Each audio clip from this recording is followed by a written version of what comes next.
আলাইকুম, সবাই কেমন আছেন? আমার নতুন ব্লগ ভিডিওতে আপনাদের সবাইকে ওয়েলকাম। দেখতেই পাচ্ছেন অনেক বৃষ্টি হচ্ছে, একদম ঝড়ি বৃষ্টি, যার কারণে আশেপাশে ফাইলিং এর কাজও বন্ধ। এই ফাইলিং এর কাজের জন্য অনেক অস্থির আছি, ঘরে থাকা অসম্ভব হয়ে পড়তেছে, বিশেষ করে আমার রুমে তো এত শব্দ হচ্ছে, যার কারণে আমি এখানে ঘুমাইতেই পারি না। এক সপ্তাহ মতো ছিলাম, কিন্তু আওয়াজ অতিরিক্ত বাড়ার কারণে এখন আর থাকিও না। তো বৃষ্টির দিনে একটু ভাজাভুজি না হলে কি আর ভালো লাগে, তাই আম্মু আলুর ঝুরঝুরি বানাচ্ছে। কলকাতার স্টাইলে তো আর হয় নাই, আম্মু প্রথম বানাচ্ছে, তাই লালচে লালচে হয়েছে, আর লবণ দিয়ে ফেলার কারণে তো আরো ওগুলো কাদা কাদা হয়ে গেছে। তো এখানে ঝুরঝুরি আলু ভাজা ভাজা প্রায় হয়ে গেছে। তখন দুপুরবেলা খাবার খেতে বসে গিয়েছি। মুরগি ভাজছিল আম্মু সবার জন্য, তো আমারটা আমি খাইছি না, এই জন্য বাদ দিয়ে খাই ফেলতাছি। খালি খালি খাইছে আমার ভাই, খালামণি, বাবা, কিন্তু আমি আর খালি খাইছি না, বাদ দিয়ে খাইছি ডাল দিয়ে।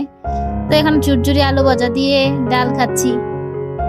ঝুরঝুরি আলু ভাজা দিয়ে ডাল দিয়ে, গাঢ় ডাল, যেটা ডালের চচ্চড়ি বলে, এই ডালের চচ্চড়ি দিয়ে লেবু চিপে খেতে খুব মজা লাগে। আমি দেখছি কলকাতার বিভিন্ন ভিডিওতে অনেকে ফুড ব্লগাররা দিয়ে থাকে।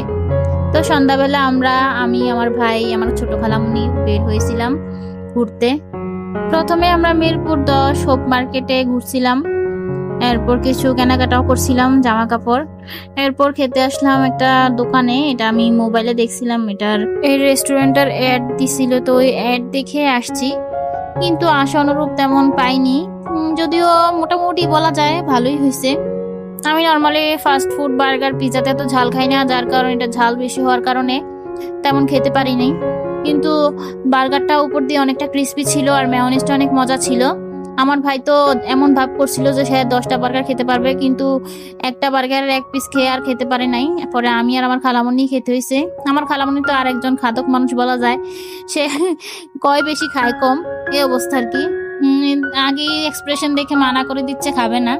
আমার ভাইয়ের চেয়ে খাওয়ার এক্সপ্রেশন দেখে সে আগে মানা করে দিচ্ছে সে খাবে না, কিন্তু আসছি যেহেতু কিছু তো খেতেই হবে।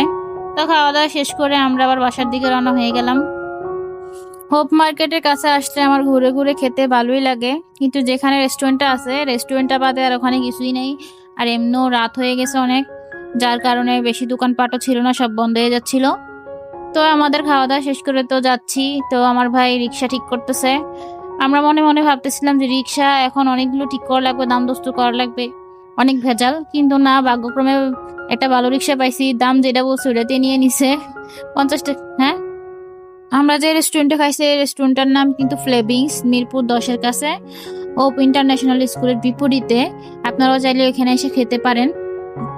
আপনারা যারা ঝাল প্রিয় মানুষ তারা অবশ্যই বার্গারটা ট্রাই করতে পারেন, ভালোই মজা। যারা আবার ঝাল কম খান তাদের জন্য মনে হয় না এটা বেটার অপশন হবে।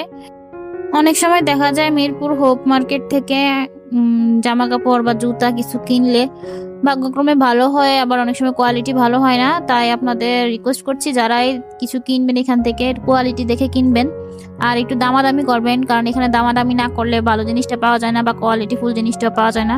তো আজকের মতো এই ব্লগটি এখানেই শেষ করলাম। আল্লাহ হাফেজ, সবাই ভালো থাকবেন।